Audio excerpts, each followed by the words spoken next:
Welcome to my views and news, another video for you. First news stories about Oromo Liberation Army OLA Commander Jal Marroo spoke today. Kumsa Dereba Jal Marroo delivered a speech. He addressed new recruits of Oromo Liberation Army. It happened in Western Oromia. What did he say? Secondly, Ethiopian foreign exchange reserves are under pressure. Reserves are depleting fast, maybe due to the ongoing war in northern Ethiopia. That is why today Ethiopian government banned import of 38 items. And thirdly, Mike Hammer, US Special Envoy to the Horn of Africa, is in Ethiopia. He is holding meetings. He held a meeting with Damake Mekon. What is he doing? What is his new plan of action to find a way out of the crisis, armed hostilities ongoing in Tigray? Firstly, viewers, Oromo Liberation Army has recruited hundreds of new members. A graduation ceremony was held in Western Oromia. Exact location has not been made public by OLA. You can see pictures on your screen of new OLA recruits who participated in this graduation ceremony. Oromo Liberation Army Commander Kumsa Dereba Marroo spoke. Jal Marroo he is called mostly.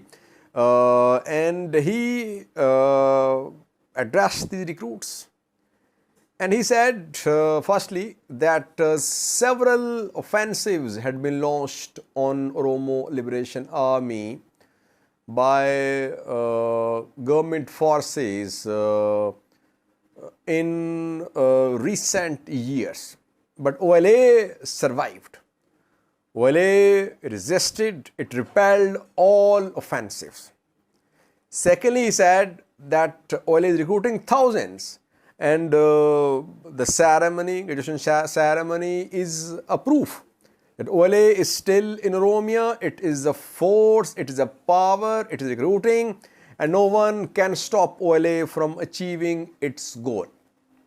Firstly, I think the operation which was ongoing against Oromo Liberation Army in Oromia before the start of war in northern Ethiopia led to some pressure upon OLA.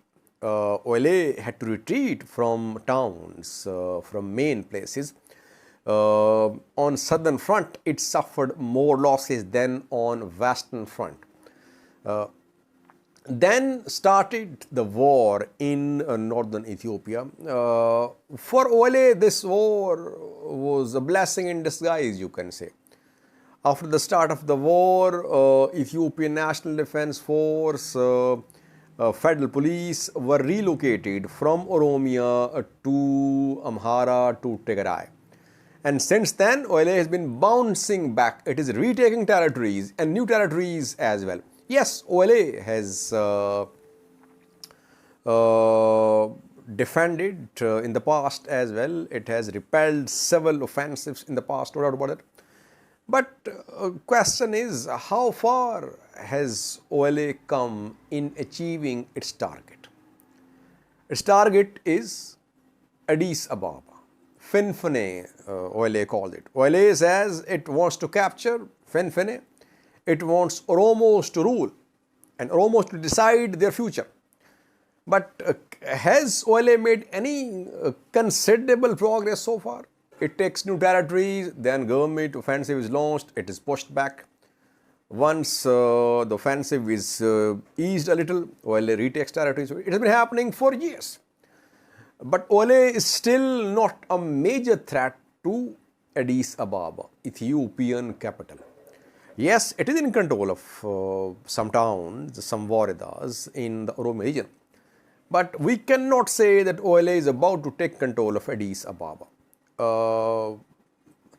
When OLA and TPLF Tigray fighters were working in collaboration last year, There was likelihood that the two forces could reach Addis Ababa, Ethiopian capital.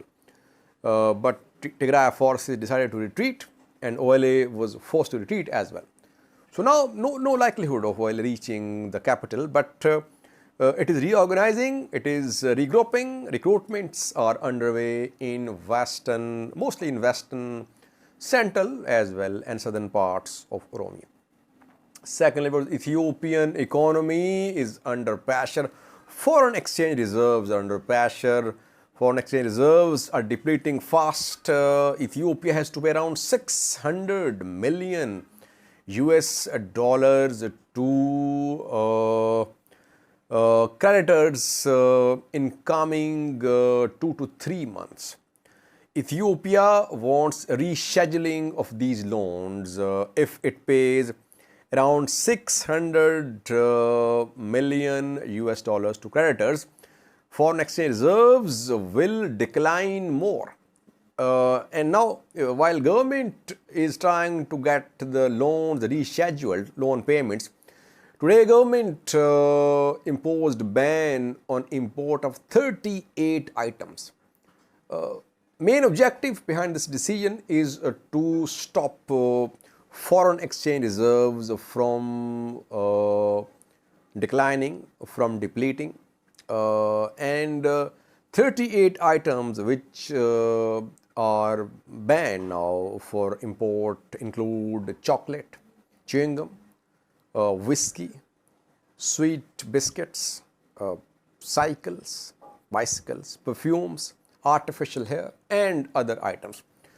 Government officials say that the 38 items are not basic necessities for Ethiopians. Some of them can be locally manufactured as well.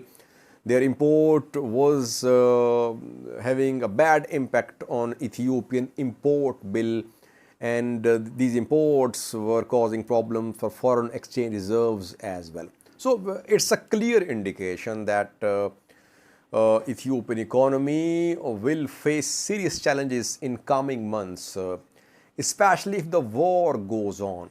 Mobilization of forces, purchase of weapons, flights, then flights to Eritrea, to war fronts, all these things need money. So, main part of government's revenue is going to security sector. That is why if this war goes on, it will lead to pressure upon Ethiopian economy. And we know that Ethiopian foreign exchange reserves are not sufficient even for 1 month of Ethiopian imports, which is very alarming. If a country's foreign exchange reserves cannot meet the expenditure of 1 month of imports, it is alarming for any country of the world. So that is why an attempt is being made to curtail imports by banning the import of 38 items. Lastly, viewers, Mike Hammer is making another effort to bring Ethiopian federal government and Tigray regional government to the table. He succeeded partially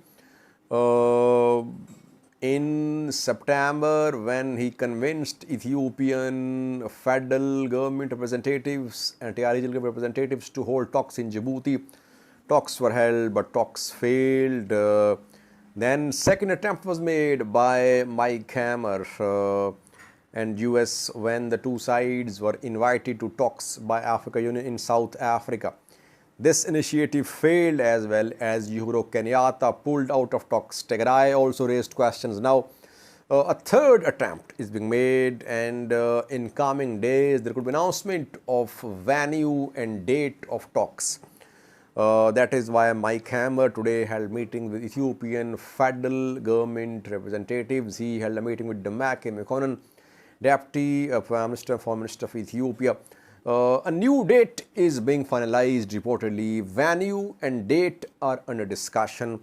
That is why Mike Hammer is meeting stakeholders. So in coming days, we could